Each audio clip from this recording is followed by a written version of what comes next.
beaucoup de personnes que j'accompagne en séance, elles viennent me voir en me disant oh là là, longtemps j'ai cru que j'étais folle ou que j'étais fou, j'ai cru que je me suis demandé si j'étais pas complètement tarée ou que j'avais pas une maladie mentale. Enfin, tout y passe en fait quand on n'est pas dans cette pseudo-manière comme il faudrait soi-disant être, c'est-à-dire ça ne veut rien dire. Donc très longtemps, elles se sont conformées à un extérieur qui ne leur allait pas et elles se sont posées énormément de questions sur elles-mêmes de est-ce que je suis normale, je fonctionne autrement.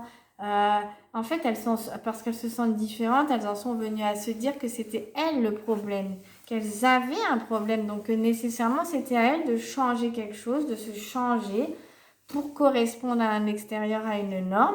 Et en fait, à terme, dans la durée, ça mène un peu à la catastrophe, à des états de souffrance, de mal-être, d'épuisement, de chaos intérieur, d'anxiété, de douleur, parce que on ne peut pas être indéfiniment à côté de qui l'on est soi, à côté de ses besoins, à côté, oui, de son propre fonctionnement unique en tant que personne extrêmement sensible, hypersensible.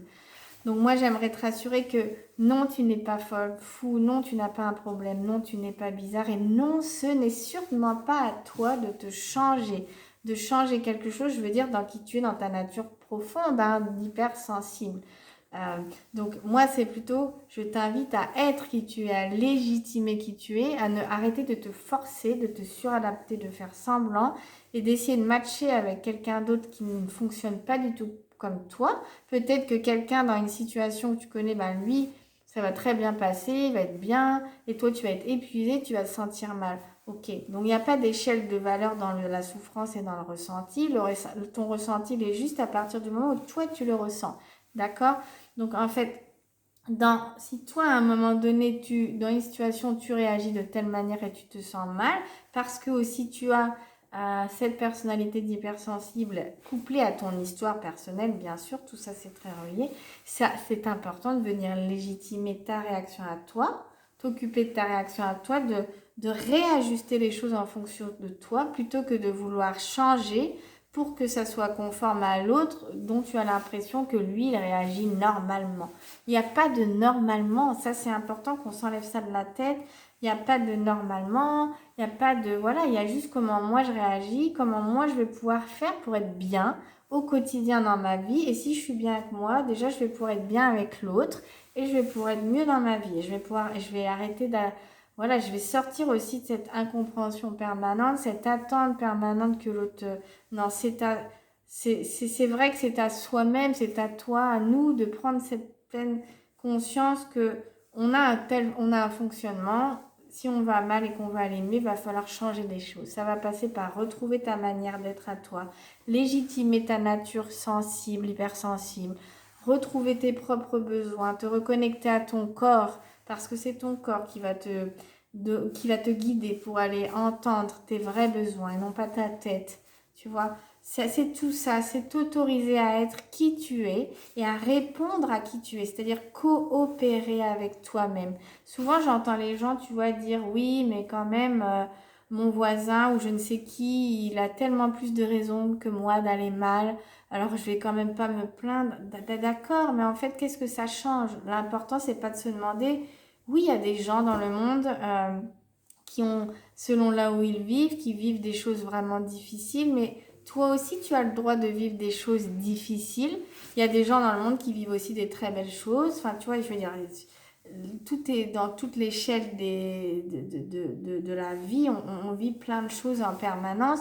C'est pas parce que l'autre va très mal, d'accord, je comprends et je compatis qu'il va très mal, mais que toi, tu n'as pas le droit d'aller mal ou que toi, tu dois avoir une échelle de valeur de ce qui va bien ou de ce qui va mal. Non. Si toi, tu estimes à un moment donné qu'il y a quelque chose qui va pleinement bien d'ailleurs, profites-en et honore ce moment. Et si à un moment ça va vraiment pas bien, honore ce moment, enfin je veux dire, honore-le dans le sens où accueille ça, légitime-le, valide ça.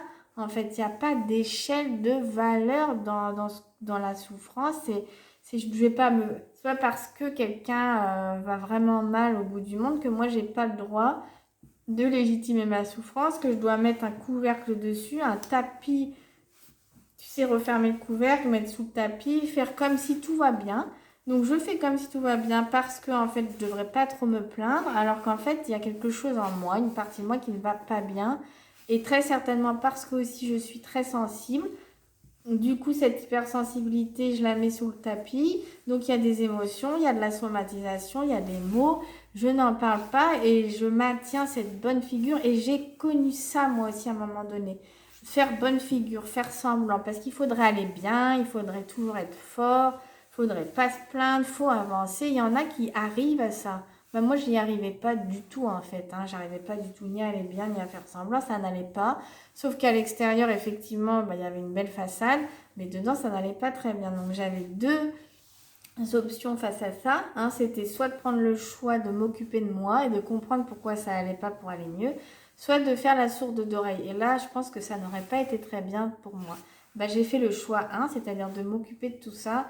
Et 10 ans après, ma vie, elle va vraiment, vraiment mieux et les choses se sont beaucoup transformées. C'est pour ça que je suis là à te parler avec beaucoup d'aplomb là, sur ce sujet que je connais très bien depuis des années et des années. J'ai mené un sacré chemin, crois-moi. Donc, j'ai à cœur de t'aider aussi sur ton chemin. J'aide des gens depuis 7 ans maintenant. Et en fait, toutes ces personnes ultra sensibles, elles sont toutes des dénominateurs communs. Donc, je vous comprends, je te comprends profondément. On est en résonance en fait. Donc, tout ça pour te dire que, voilà, dans ta belle empathie, d'accord, il y a des gens qui vont moins bien, mais c'est pas pour ça que toi, tu n'as pas le droit parfois d'aller mal. Il n'y a pas d'échelle. Peut-être on t'a appris dans ta vie à pas trop te plaindre, que tu as vu des gens dans ta famille qui sont comme des rocs, qui tiennent, durs comme fer. Ok, mais toi, c'est peut-être pas comme ça. Donc, tu ne t'obliges pas à être ce que tu n'es pas. Essaye plutôt d'être qui tu es, de légitimer ça, de le voir sous un nouveau regard, de coopérer avec toi, d'être dans cet accueil avec toi et d'aller dans le sens de ce que tu es toi. Et tu verras que les choses, elles vont déjà commencer à aller mieux. Et ensuite, tu vas commencer à comprendre qu'est-ce qui se passe à l'intérieur de toi, qu'est-ce que ça vient te dire, toutes ces émotions, toutes ces réactions. Ça, c'est dans un deuxième temps d'aller comprendre. C'est un peu notre histoire personnelle, comment elle nous a impacté. Mais déjà, d'aller comprendre que j'ai le droit de légitimer mon fonctionnement et que j'ai le droit d'aller mal. Je suis pas... Voilà, ça, c'est déjà énorme. Il n'y a pas, même si on t'a appris à pas te plaindre. Bon, tout ça, pour moi, c'est des concepts qui nous empêchent d'être heureux et de nous épanouir. Pour être heureux, essayons déjà de nous regarder nous-mêmes et de nous accepter et de nous aider nous-mêmes. Et ensuite, on pourra être bien avec les autres. Et chacun est comme il est, a le droit d'être comme il est d'ailleurs. Si quelqu'un est un roc, tant mieux pour lui. Si toi, tu es plus dans une sensibilité qui te demande de beaucoup plus te reposer, d'aller moins rapidement, de prendre ton temps, tu as le droit aussi. Tu vois ce que je veux dire? Tu as le droit, donc reviens sur toi. Et ça n'a rien d'égoïste. J'entends, ça n'a strictement rien d'égoïste. C'est juste, je pense qu'on est quand même là sur Terre pour expérimenter des moments agréables et pas pour être en souffrance en permanence. D'accord, tu vois. Et je pense que le monde irait beaucoup mieux si on engageait tout ce chemin de conscience, de connaissance de nous-mêmes. Je te laisse me laisser un petit message si ça résonne en toi.